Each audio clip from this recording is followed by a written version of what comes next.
안 죽어. 유난 떨지 말고 설거지나 해.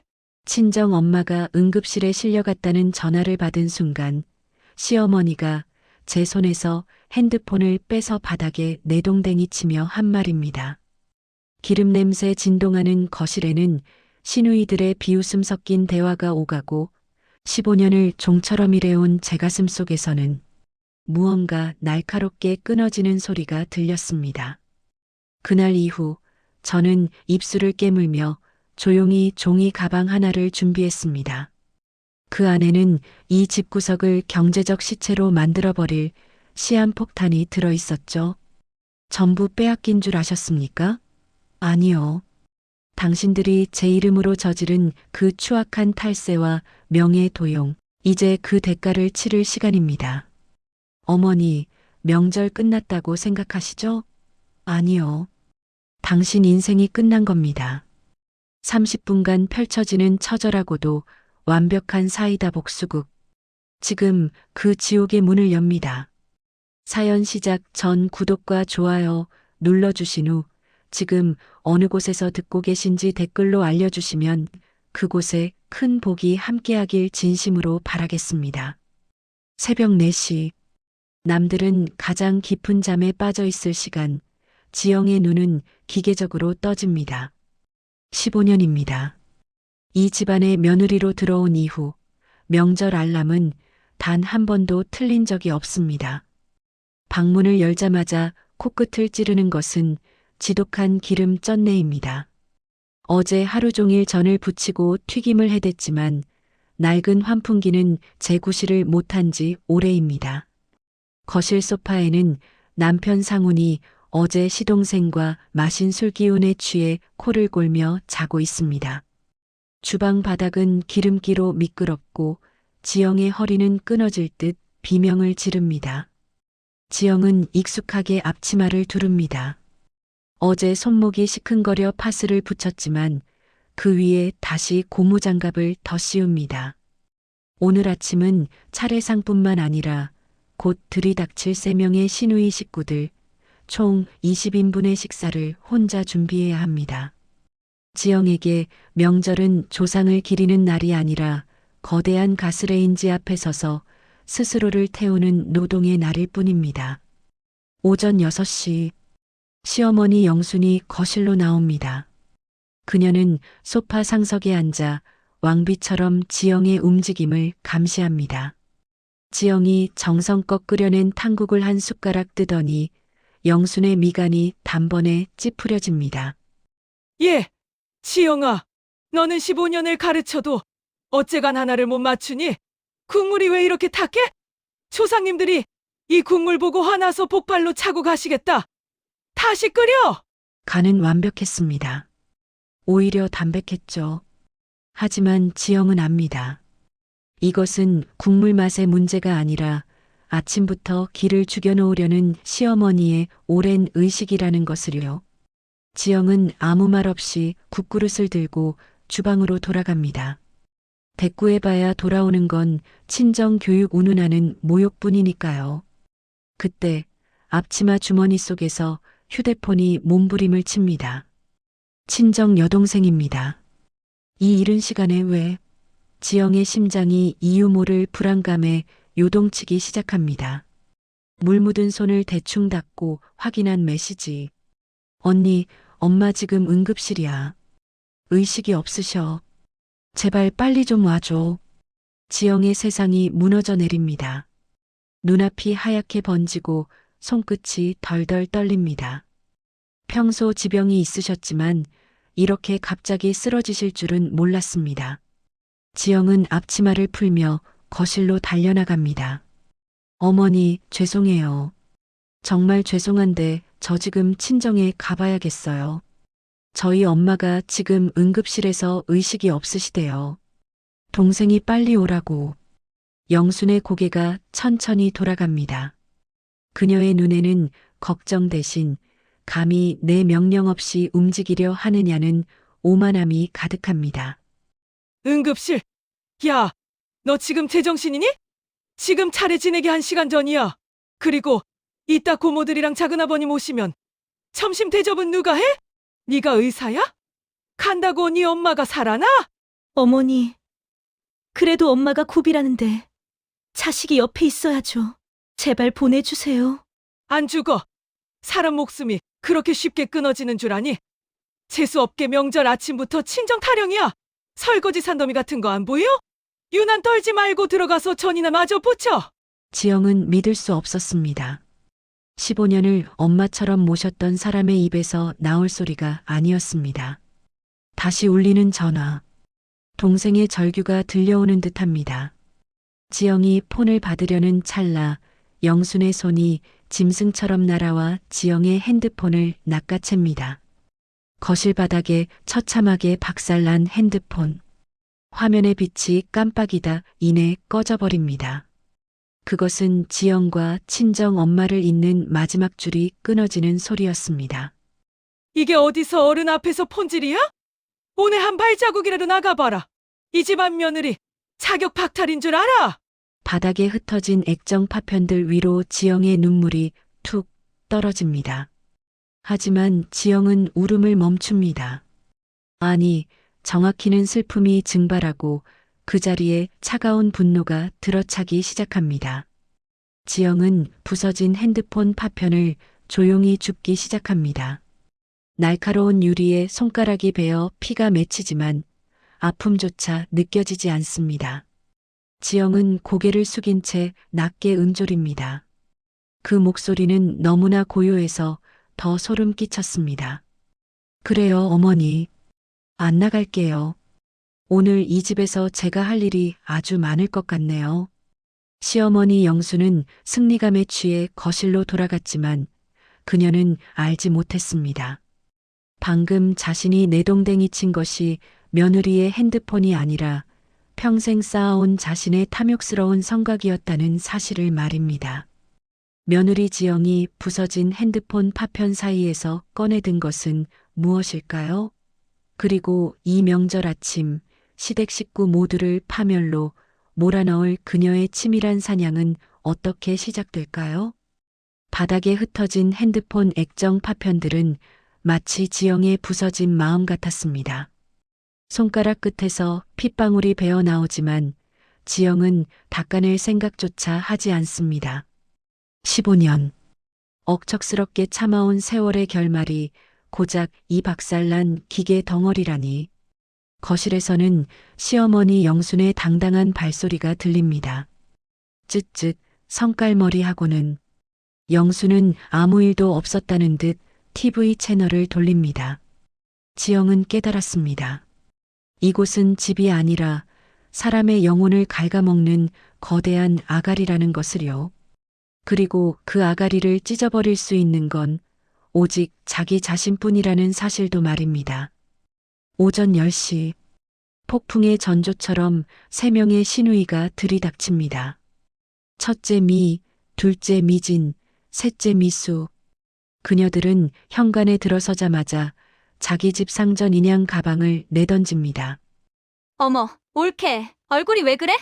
명절 아침부터 상이라도 당한 사람처럼. 아, 물 좀 줘. 시댁에서 전 부치느라 목이 다 쉬었네. 그녀들의 시댁에서 며느리 노릇을 하고 왔다는 핑계는 지영에게 화살이 되어 돌아옵니다. 지영이 묵묵히 물잔을 내밀자 둘째 미진이 지영의 손가락에 감긴 대충 감은 휴지를 발견합니다. 어머, 손은 또 왜 이래? 일을 얼마나 험하게 하면 손을 다쳐? 우리 엄마 속상하게 일부러 시위하는 거야, 뭐야? 옳게, 우리 엄마가 옳게 얼마나 아끼는지 알지? 요새 젊은 애들 같으면 벌써 도망갔을 텐데 우리 엄마니까 데리고 사는 거야. 아낀다는 말. 그 가증스러운 단어가 지영의 귓가를 때립니다. 식당 명의를 지영 앞으로 해놓고 세금 고지서가 날아올 때마다 가족인데 네가 좀 감당해라라며 등을 떠밀던 영순. 지영은 그들의 조롱 섞인 대화를 배경 음악 삼아 주방 안쪽 가장 깊숙한 수납장으로 향합니다. 지영은 주방 상부장 맨 위 커다란 곰솥 뒤에 숨겨두었던 누런 서류 봉투 하나를 꺼냅니다. 작년에 시어머니 몰래 복사해둔 식당 이중 장부와 차명 계좌 내역들입니다. 영수는 지영이 세상 물정 모르는 바보인 줄 알았습니다. 하지만 지영은 15년 동안 이 집안의 모든 돈 흐름을 머릿속에 기록해온 기록자였습니다. 봉투 안에는 시어머니가 시누이들에게 증여세 한 푼 없이 건넨 수억 원의 자금 흐름도 고스란히 적혀 있습니다. 지영은 그 서류들을 하나하나 넘기며 차갑게 미소 짓습니다. 어머니가 그랬죠? 제가 법을 몰라서 시키는 대로 다 한다고. 명예 빌려준 제가 감옥에 가면 그만이라고요? 틀렸어요. 감옥 문턱까지 당신들을 밀어넣는 건 제가 될 거예요. 거실에서 들리는 시어머니의 호통 소리. 지영아, 과일 안 깎고 뭐하니? 지영은 서류 봉투를 품에 안고 안방으로 들어갑니다. 그리고 문을 잠급니다. 밖에서 얘가 미쳤나? 문은 왜 잠가? 라며 문고리를 흔드는 소리가 들리지만 지영은 동요하지 않습니다. 대신 옷장 깊숙한 곳에 보관해 두었던 옷 한 벌을 꺼냅니다. 명절에 입을 화사한 원피스가 아닙니다. 칠흑처럼 어두운 장례식장에나 어울릴 법한 블랙 정장입니다. 지영은 정성스럽게 옷을 갈아입습니다. 헝클어졌던 머리를 단정하게 빗어 넘기고 창백한 입술엔 핏빛 립스틱을 바릅니다. 거울 속에는 더 이상 고분고분한 며느리가 없습니다. 모든 것을 파괴할 준비가 된 심판자만이 서 있을 뿐입니다. 그때 지영의 방문을 거칠게 발로 차며 남편 상훈이 소리를 지릅니다. 김지영, 너 미쳤어? 누나들이랑 엄마가 기다리시는데 뭐 하는 거야? 당장 안 나와? 지영은 천천히 방문을 엽니다.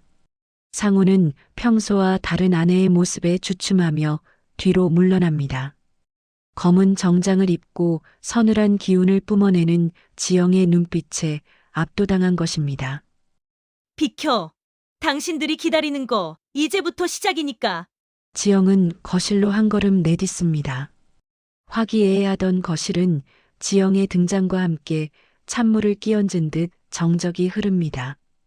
떡국을 먹던 시누이들의 숟가락이 멈추고 시어머니 영순의 눈이 휘둥그레집니다.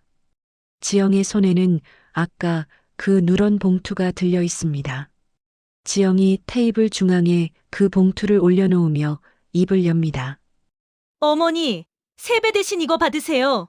과연 그 봉투가 열리는 순간 이 화목해 보이던 콩가루 집안엔 어떤 지옥도가 펼쳐질까요? 검은 정장을 차려입고 거실 중앙에 선 지영. 화려한 한복을 입은 시어머니와 원색의 옷을 걸친 시누이들 사이에서 그녀는 마치 다른 세상에서 온 사람 같습니다. 그들의 눈에는 경악과 불쾌함이 교차합니다. 명절 아침, 그것도 차례를 막 지낸 거실에 상복 같은 옷을 입고 나타난 며느리라니요. 영수는 젓가락을 탁 내려놓으며 소리를 지릅니다. 너 지금 뭐 하는 짓이야? 옷꼬라지가 그게 뭐냐고? 하지만 지영은 눈 하나 깜짝하지 않습니다. 오히려 테이블 위에 놓인 누런 서류 봉투를 손끝으로 툭 건드리며 말하죠. 어머니, 제가 오늘 참 바빴거든요. 어머니가 숨겨두신 보물들을 찾느라요. 지영은 15년 전 이 집에 시집 오던 날을 기억합니다. 가족끼리 돕고 사는 거다라는 감언이설에 속아 식당 명의를 빌려줬던 그날을요. 시어머니 영수는 지영을 딸처럼 아낀다 말했지만 사실은 세금 폭탄과 법적 책임을 대신 짊어질 방패가 필요했을 뿐입니다. 지영이 봉투에서 꺼낸 첫 번째 서류는 영순네 갈비찜의 실제 매출 장부입니다. 시어머니가 세무서에 보고한 매출보다 무려 5배나 많은 액수가 적힌 피와 눈물로 얼룩진 이중 장부죠. 지영은 그 장부의 숫자들이 의미하는 바를 정확히 음조리기 시작합니다. 어머니, 지난 3년간 누락한 매출만 12억이 넘더군요. 그 돈들 다 어디로 갔나 했더니 여기 계신 형님들 아파트 중도금으로 도련님 외제차 할부금으로 아주 알뜰하게 흩어졌더라고요. 시누이들의 안색이 순식간에 흑빛으로 변합니다. 서로의 눈치를 보며 입술을 달들 떨기 시작하죠. 자신들이 받은 돈이 증여세 탈루라는 무서운 부메랑이 되어 돌아올 줄은 꿈에도 몰랐을 테니까요. 영수는 바들바들 떨리는 손으로 서류를 뺏으려 합니다. 이년이 미쳤나? 어디서 이런 가짜 서류를 가져와서 집안을 망치려고 돼요? 하지만 지영은 가볍게 몸을 피하며 주머니에서 조그만 녹음기 하나를 더 꺼냅니다. 걱정 마세요, 세무사님. 명의는 우리 며느리 거니까 문제 생겨도 걔가 감옥 가면 돼요. 걔는 바보라 아무것도 몰라요. 호호호. 거실에 흐르던 공기는 이제 숨이 막힐 정도로 무겁습니다. 자신을 위해 희생하던 며느리를 바보라고 비웃으며 감옥에 보낼 궁리를 하던 시어머니의 본성. 그 추악한 목소리가 거실 벽을 타고 흐릅니다. 방관하던 남편 상훈이 그제야 정신을 차린 듯 지영의 팔을 붙잡습니다.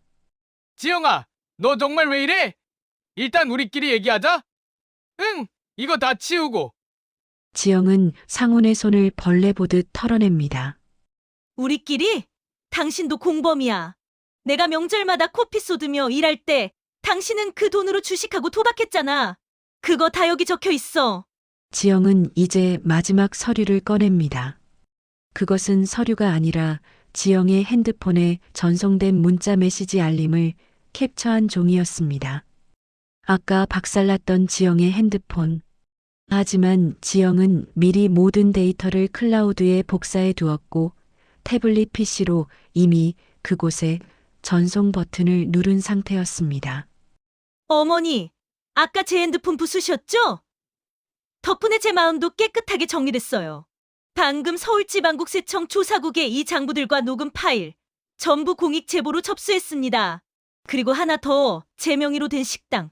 오늘 오전에 폐업 신고 수리됐다는 문자 확인했습니다. 영순의 눈동자가 갈피를 못 잡고 흔들립니다. 식당이 폐업되었다는 건 당장 내일부터 들어올 현금줄이 막혔다는 뜻이고 세무조사가 시작된다는 건 전 재산 압류와 추징금을 의미합니다. 이 독한 년! 네가 감히 나를! 내 돈을! 지영은 무너져 내리는 시어머니를 차갑게 내려다보며 가방을 맵니다. 그리고 구석에서 겁에 질려 떨고 있던 딸 민지의 손을 꼭 잡습니다. 어머니, 아까 말씀하셨죠? 안 죽으니까 설거지나 하라고? 맞아요. 당신들 쉽게 안 죽을 거예요.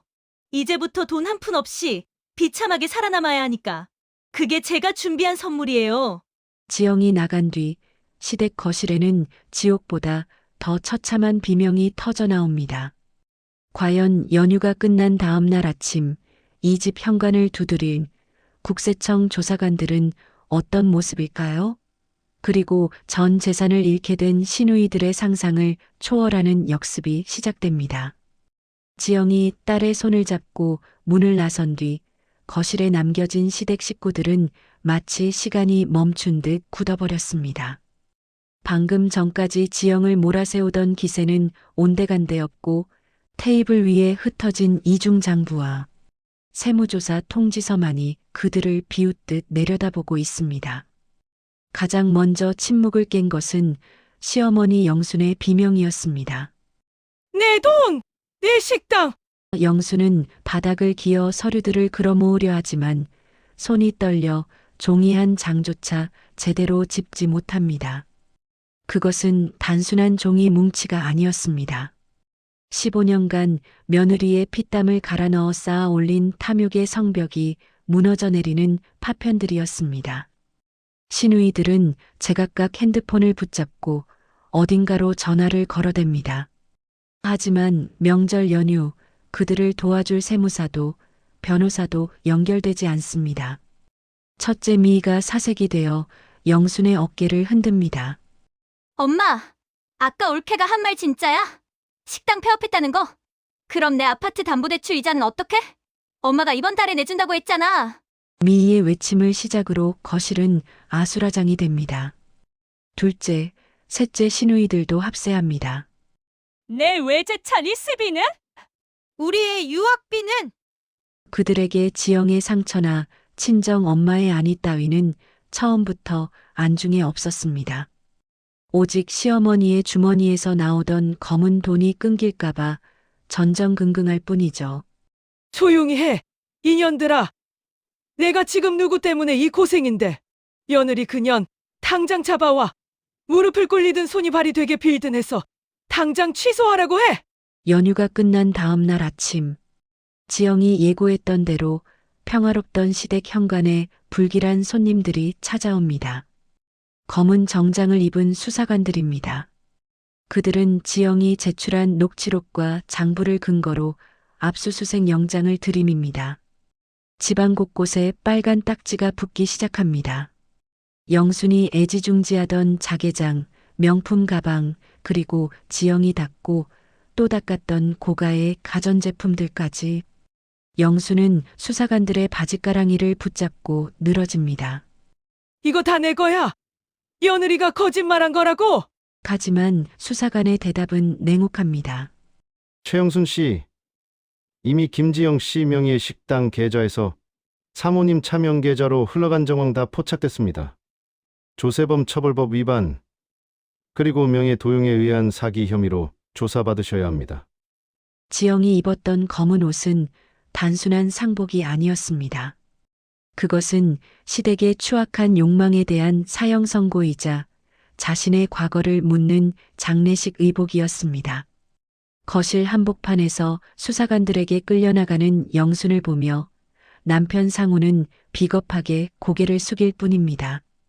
엄마가 연행되자마자 시누이들은 돌변합니다. 언니가 엄마 돈 제일 많이 가져갔잖아. 언니가 책임져. 네가 빌려간 돈부터 내놔. 핏줄이라 믿었던 그들은 이제 서로의 치부를 드러내며 물어뜯기 시작합니다. 돈으로 맺어진 관계는 돈이 사라지는 순간 가장 잔인한 적이 됩니다. 상우는 이 난장판 속에서 홀로 거실 바닥에 주저앉아 지영이 부서진 핸드폰 옆에 남기고 간 쪽지 하나를 발견합니다. 당신들이 말한 대로 유난 떨지 않고 정리했어. 이제 당신들이 그 오물 속에서 설거지하며 평생 살아봐. 쪽지를 구기는 상훈의 손이 떨립니다. 하지만 이것은 시작일 뿐입니다. 지영이 준비한 진짜 복수는 아직 한 발 더 남아 있었습니다. 시댁 식구들이 꿈에도 상상하지 못한 그들의 숨통을 완전히 끊어놓을 최후의 카드는 무엇일까요? 사람의 본성이 가장 적나라하게 드러나는 순간이 언제인지 아십니까? 바로 자신의 생존을 지탱하던 돈이 사라질 때입니다. 시어머니 영순이 검찰로 연행된 지 단 사흘 만에 화목했던 시댁의 거실은 흡사 굶주린 짐승들의 우리로 변했습니다. 압수수색이 훑고 지나간 집안은 쑥대밭이 되었고 지영이 명절마다 정성으로 닦아내던 윤기 나던 바닥은 발자국과 먼지로 뒤덮였습니다. 이제 그곳에는 며느리를 핍박하던 권위도 가족이라는 허울 좋은 가식도 남아있지 않습니다. 오직 남은 돈을 차지하려는 처절한 아기 다툼만이 남았을 뿐입니다. 첫째 시누이 미희가 둘째 미진의 멱살을 잡습니다. 평소 명품 가방을 공유하며 우애를 과시하던 자매의 모습은 온데간데 없습니다. 야, 네 아파트 중도금 그거 엄마가 지영 올케 명의로 대출받아서 준 거잖아. 지금 은행에서 압류 들어온대. 너 때문에 우리 집까지 날아가게 생겼다고. 언니는 안 받았어. 언니네 애들 유학 자금 그거 다 엄마가 식당 매출 배분해서 준 거잖아. 내가 모를 줄 알아? 이제 와서 왜 나한테만 난리야? 서로가 서로의 공범임을 확인하는 추악한 고발이 이어집니다. 방관자였던 남편 상우는 소파 구석에 머리를 쳐박고 귀를 막고 있습니다. 하지만 소용없습니다. 시누이들의 화살은 이제 상훈에게 향합니다. 야, 박상훈. 너는 남편이라는 놈이 마누라 하나 관리 못해서 이 사달을 만들어? 네가 가서 빌든 지랄을 하든 해결해.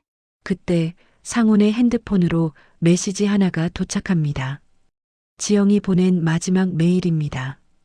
상훈이 떨리는 손으로 메일을 열자 시누이들과 영순이 그 주변으로 몰려듭니다.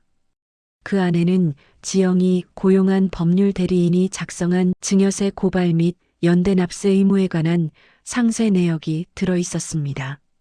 지영은 단순히 시어머니만 신고한 게 아니었습니다. 지난 10년간 시어머니가 시누이들에게 불법적으로 건넨 모든 자금에 대해 탈루 신고를 마친 상태였습니다. 어머니, 그리고 형님들, 제가 명의만 빌려준 바보인 줄 아셨죠? 국세청은 바보가 아니더라고요. 어머니가 제 이름으로 탈세한 돈들, 그 혜택을 본 형님들도 전부 연대 납세자로 지정될 거예요. 아마 조만간 각자 아파트와 계좌에도 차례대로 압류 통지서가 갈 겁니다. 제가 부수지 못한 당신들의 그 오만한 성과 나라에서 대신 허물어준다고 하네요. 메일을 다 읽기도 전에 미인은 바닥에 주저앉아 통곡합니다. 미지는 실성한 듯 웃기 시작하죠. 시어머니 영수는 유치장 안에서 면회온 변호사에게 며느리가 다 시킨 일이다라며 거짓말을 해보지만 지영이 15년간 기록해온 비밀 가계부 앞에서는 어떤 변명도 통하지 않았습니다. 지영이 명절마다 기름 냄새 맡으며 전을 부치던 그 주방. 이제 그곳에서 밥을 해줄 사람은 아무도 없습니다. 시누이들은 각자의 집으로 돌아갔지만 그들을 기다리는 건 가압류 딱지가 붙은 현관문이었습니다. 남편 상우는 뒤늦게 지영의 친정 엄마가 있는 병원으로 달려갑니다. 무릎이라도 꿇으면 마음을 돌릴 수 있을 거라 믿는 비겁한 희망을 품고서 말이죠. 병원 로비에 도착한 상우는 멀리서 지영의 뒷모습을 발견합니다. 하지만 지영의 곁에는 상훈이 한 번도 본 적 없는 건장한 체격의 남자들, 그리고 서류 가방을 든 변호사가 호위하듯 서 있습니다. 지영이 천천히 고개를 돌려 상훈을 바라봅니다. 그 눈빛은 분노조차 느껴지지 않는 마치 길가의 돌멩이를 보는 듯한 무심함 그 자체였습니다. 지영이 입을 열어 마지막 한마디를 내뱉습니다. 그 말은 상훈이 평생 가슴에 박힌 못처럼 안고 살아야 할 저주였습니다. 오지 마. 당신한테서 아직도 역겨운 기름 냄새 나니까. 상훈이 멍하니 서 있는 사이 지영은 엘리베이터 안으로 사라집니다. 그리고 그 엘리베이터 문이 닫히는 순간 상훈의 핸드폰에 이혼 소장 접수를 알리는 법원의 문자가 도착합니다. 이제 정말 모든 것이 끝났습니다. 과연 구치소에 갇힌 시어머니와 길거리에 나앉게 된 시누이들, 그리고 혼자 남겨진 상훈에게 남은 마지막 비참한 시나리오는 무엇일까요? 폭풍이 지나간 자리는 참혹했습니다. 한때 지역에서 이름께나 날리던 영순네 갈비찜은 이제 셔터가 굳게 닫힌 채 비둘기들의 쉼터가 되었고 그 화려했던 시어머니 영순의 한복 대신 푸른색 수의가 그녀의 몸을 감쌌습니다. 조세포탈민 명예 도용, 그리고 증여세 탈루 혐의. 법은 지영이 15년간 흘린 눈물의 무게를 단 한치의 오차도 없이 계산해냈습니다. 영수는 법정에서도 며느리가 다 알고 한 일이라며 울부짖었지만 판사는 지영이 제출한 10년치의 비밀 가계부와 시어머니의 목소리가 담긴 녹음 파일을 보며 차갑게 판결문을 읽어내려갔습니다. 피고인 최영순, 징역 3년 및 추징금 15억 원에 처한다. 시누이들의 삶은 더 처참하게 망가졌습니다. 연대 납세 의무는 무서웠습니다. 살던 아파트가 경매로 넘어가고 외제차는 압류되었습니다. 첫째 미인은 남편에게 이혼당해 낡은 빌라 지하방으로 스며들었고 둘째 미지는 식당 일을 거들며 자신이 그토록 무시했던 지영의 노동이 얼마나 고된 것이었는지를 뼈저리게 느끼고 있습니다. 남편 상우는 어떻게 되었냐고요? 그는 매일같이 지영에게 문자를 보냅니다. 내가 다 잘못했어. 엄마도 벌 받고 있잖아. 우리 민지를 생각해서라도 한 번만 기회를 줘. 하지만 지영은 단 한 번도 답장하지 않았습니다. 이미 법적으로 완벽한 타인이 된 그에게 지영이 줄 수 있는 건 오직 무관심뿐이었으니까요. 지영에게 상우는 그저 기름 쩐내가 배어있던 과거의 낡은 걸레와 다름없었습니다. 꽃샘 추위가 물러간 자리에 따뜻한 봄바람이 불어옵니다. 지영은 이제 누구네 며느리도 누구의 엄마로만 불리지 않습니다. 정갈한 간판이 걸린 반찬 가게 지영의 식탁. 이곳은 지영이 자신의 이름을 걸고 다시 시작한 소중한 터전입니다. 화학 조미료 대신 정성을 넣고 남을 속이지 않는 정직한 맛. 지영의 가게는 오픈한 지 3달 만에 동네의 명소가 되었습니다. 주방에서 일하는 지영의 얼굴엔 더 이상 그늘이 없습니다. 가끔 손목이 시큰거릴 때도 있지만 이제 그 아픔은 누군가를 위한 강제 노동이 아니라 자신과 사랑하는 사람들을 위한 훈장처럼 느껴집니다. 건강을 회복한 친정 엄마가 민지의 손을 잡고 가게로 들어옵니다. 지영아, 너무 무리하지 마라. 엄마의 따뜻한 한마디에 지영은 비로소 참았던 눈물을 흘립니다. 15년 만에 처음으로 느껴보는 뜨겁고도 시원한 치유의 눈물이었습니다. 여러분, 참는 것이 미덕인 시대는 끝났습니다. 가족이라는 이름으로 당신의 희생을 당연하게 여기는 사람들이 있다면 그들은 가족이 아니라 당신의 영혼을 갉아먹는 기생충일 뿐입니다. 지영이 지옥에서 걸어 나올 수 있었던 건 단순히 운이 좋아서가 아니었습니다. 스스로를 지키겠다는 단호한 용기와 치밀한 준비가 있었기에 가능한 승리였습니다. 지옥에서 살아 돌아온 사람의 봄은 평범한 봄보다 훨씬 더 따뜻합니다. 지금 혹시 어두운 터널을 지나고 계신가요? 기억하세요. 당신을 가두고 있는 그 문을 부술 열쇠는 이미 당신의 손안에 쥐어져 있습니다. 오늘 지영 씨의 통쾌한 사이다 복수극 어떻게 들으셨나요? 끝까지 함께 해주신 여러분의 가슴 속에도 시원한 바람이 불었기를 바랍니다. 이 이야기가 힘이 되었다면 혹은 여러분 주위에도 이런 비슷한 사연이 있다면 댓글로 나눠주세요. 여러분의 소중한 의견이 누군가에게는 새로운 용기가 될 수 있습니다. 구독과 좋아요, 그리고 알림 설정은 저희가 더 강력하고 통쾌한 이야기를 제작하는 데 큰 힘이 됩니다. 다음에는 더욱 짜릿한 참교육 스토리로 찾아오겠습니다. 지금까지 시니어 스토리였습니다. 시청해주셔서 감사합니다.